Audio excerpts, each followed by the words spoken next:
Congratulations to the two of you. You've done an extraordinary job in this.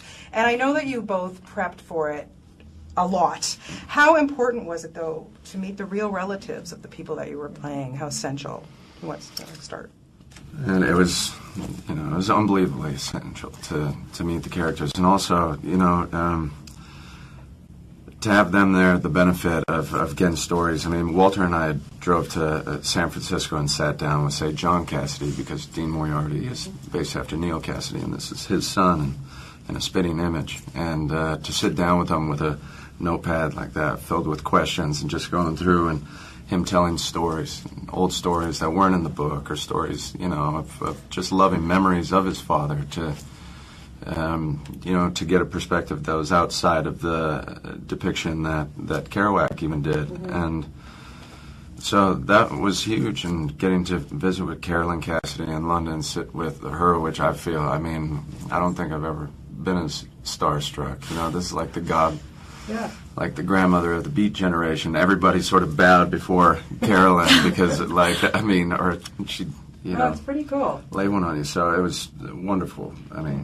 Kristen, for you, it's such a different, like I was saying, you just knocked it out of the park.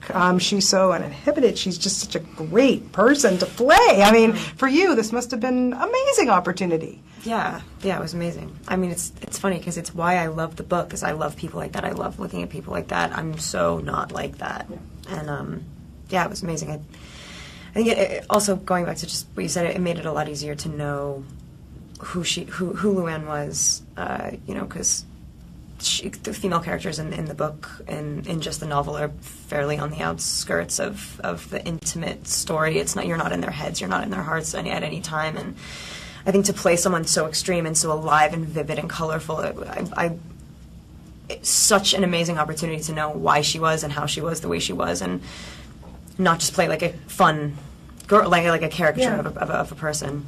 Yeah, you really, had to get into that beatnik spirit and everything. I think with the information that we were given, especially from having met some of the family members, and I spent a lot of time with her daughter, which was to root it in reality and feel so. Obviously, I would have had a responsibility to the characters that were written, but you got to see what was so lovely about them, which wasn't on the page. You really got to know them by, what wasn't there, and their true souls and where they want to be in life, and that information was passed to us from their children. So it's on a human level, it made the whole story click so much more. It's not like the spirit of it changed or anything like that. It's just that it humanized them so much. So, and it doesn't even hopefully it filters through. You can kind of see a melding of reality in the book, but I think mainly it's a felt thing. It's not appointed. We don't add more to the story than what's in the book necessarily. It's just that I think that it found its way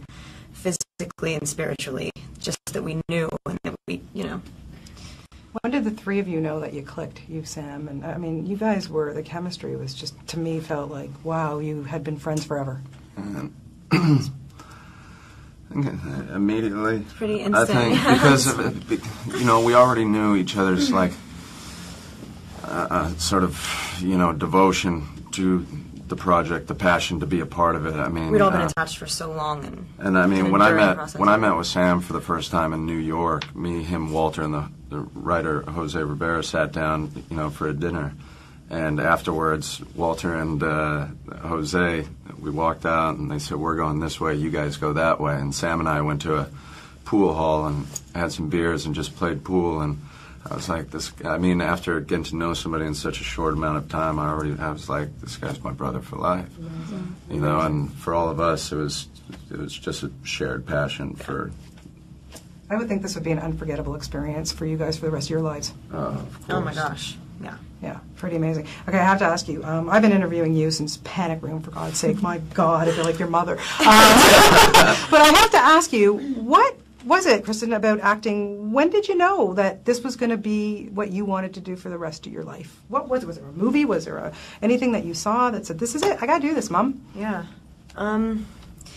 It was fun for me in the beginning, actually. What initially drove me into this was I grew up on a set and I was bored and I wanted something to do and I wanted to be involved. And the only thing you can do as a 9-year-old is be an actor.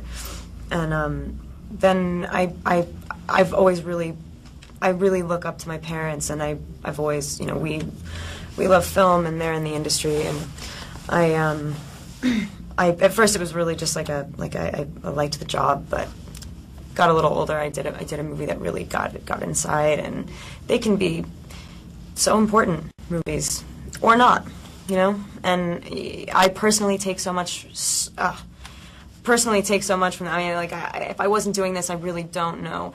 Because the job really does also, unlike most other professions, I suppose, unless you really love what you do, I guess. It's not a job, it's your life. It's like you never stop thinking about, like, why you're doing, what you might want to do next, why you tell the stories you tell, the relationships that you build, and what comes out of that, and all. It's like the job never ends, you know. So I'd never want to stop doing that. Well, we don't ever want you to stop doing it. You're doing such a great job, and you did such an amazing job, and I could really talk to the two of you for an hour, but I'm going to get my head cut off if I do. So congratulations to both of you. Lovely to talk to you, and so good luck with this. It's really amazing job. Thank you. Thank you.